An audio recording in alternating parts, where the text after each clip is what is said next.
मैं आज आपको बुलाने का एक विषय था कि कल हमारे पूर्व सांसद जी ने एक प्रेस की है और उन्होंने प्रेस में एक आरोप लगाया है कि मुझे चुनाव संगीत सोम ने हरवाया है। मैं भारतीय जनता पार्टी का समर्पित कार्यकर्ता हूं। मैं भारतीय जनता पार्टी का वो कार्यकर्ता हूं कि जब उत्तर प्रदेश की सरकार ने आतंक मचाया हुआ था, समाजवादी पार्टी की सरकार ने, तब भी अपने उत्तर प्रदेश की जनता की बात हर फोरम पर उठाई। मेरे लोगों पर अखिलेश सरकार ने गोली चलवाई, मेरे लोगों ने गोली खाई, मेरे परिवार पे मुकदमे हुए, मुझ पे खुद आतंकवाद तक के मुकदमे अखिलेश सरकार ने लगाए। मुझे जेल में रखा गया, 700-800 किलोमीटर दूर मुझे जेल में ले जाया गया और उस जेल को खाली करा दिया गया जिससे मेरा मनोबल टूटे। मैं भारतीय जनता पार्टी का बिल्कुल समर्पित कार्यकर्ता हूं। चुनाव हराने और जिताने का विषय किसी के दिमाग में आता हो तो वो गलत है। चूंकि मैं भारतीय जनता पार्टी के लिए काम करता हूं, किसी कैंडिडेट के लिए काम नहीं करता, मैं कमल के फूल के लिए काम करता हूं। मेरी पार्टी ने मुझे जिम्मेदारी दी गई थी कि सरधना विधानसभा पार्टी की जीतनी चाहिए। इतनी विपरीत परिस्थितियों के बाद जब सरधना में कोई विकास ना हुआ हो, सरधना की जनता पे मुकदमे कराए गए हों, सरधना के लोगों को जेल भेजा गया हो, लेकिन उस विपरीत परिस्थिति के बाद भी भारतीय जनता पार्टी सरधना पे बराबर रही, हार कर नहीं गई। हारने का कारण माननीय मंत्री जी को खुद देखना चाहिए कि वो बुढ़ाना जैसी विधानसभा में क्यों हारे, वो चरथावल जैसी विधानसभा में क्यों हारे। हमारी वो विधानसभा है वे जिसमें वो कहते हैं कि मैंने विकास के नए आयाम रचे हैं।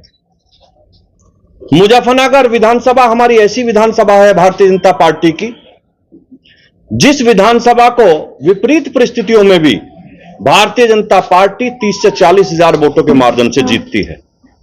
लेकिन इस बार उस विधानसभा को भी हम 800 वोटों से जीते। खतौली विधानसभा हमारी ऐसी विधानसभा है जिसे 30 से 40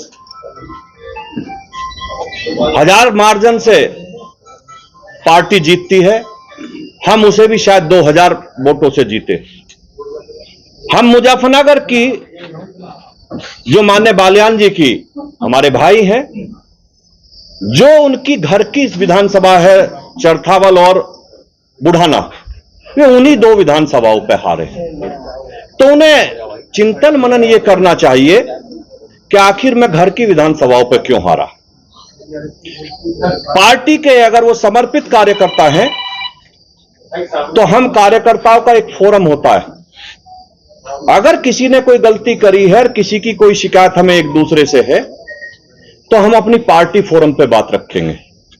पार्टी का हमारा प्रदेश नेतृत्व है, हमारा राष्ट्रीय नेतृत्व है, हम अपनी बात वहां रखेंगे, ना कि मीडिया के सामने रखेंगे।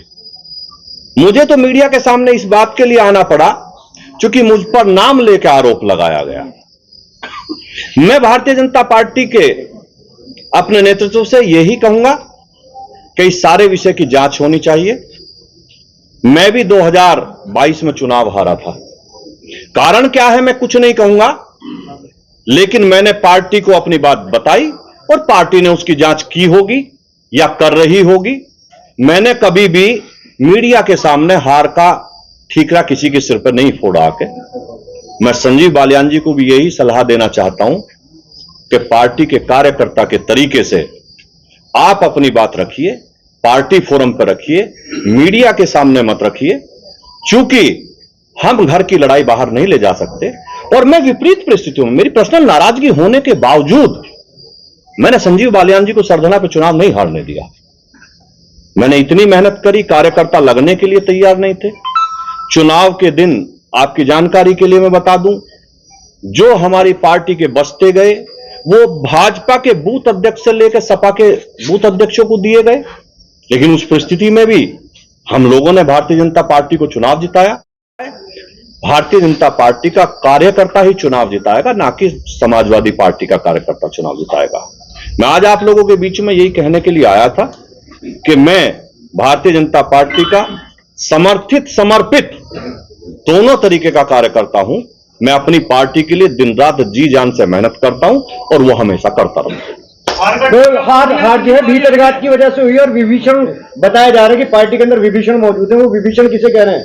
अब ये तो आपको संजीव बालियान जी से पूछना पड़ेगा कि वो विभीषण किसे कह रहे हैं। अंतरकलह की बात हो रही है, शिखंडी जैसे शब्दों का प्रयोग रहा है, कितना जायज?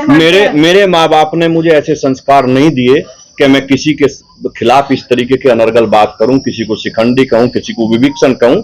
मैं केवल इतना कहना चाहता हूं कि मेरे माँ बाप ने मुझे ऐसे संस्कार दिए हैं कि मैं किसी के बारे में खराब शब्द ना बोलूं।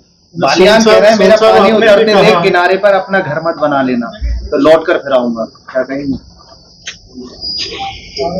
ये तो उन्हीं से पूछिए कि वो क्या कहना चाहते हैं, लेकिन पत्थर पे सिर पटक के कुछ नहीं होता, पत्थर पे सिर पटक के कुछ नहीं होता। समंदर को वापस आना नहीं आना वो उसे पता होगा।